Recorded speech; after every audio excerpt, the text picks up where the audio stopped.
Oh, Opa. Rasa manja. Sama lagi dengan rasa manja. Ya, manja. Okey, hari ni kemungkinan rasa manja akan buat kolaborasi dengan Kumpulan Umbrella, di mana rasa manja akan buat satu video dokumentasi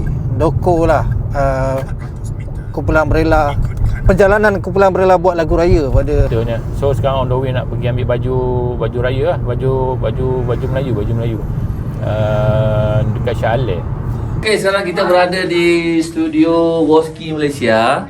Jadi kat sini selalu kalau kita orang nak buat syuting ke, nak buat live ke, dekat sini lah. Okay. tempat live dia. Hari ni kita bersama dengan Abang Nin Umbrella, Abang Saipul ada, Abang Hafiz, Abang Zarul semua ada hari ni. Korang, tengok kami dapat baju Melayu daripada Woski Malaysia.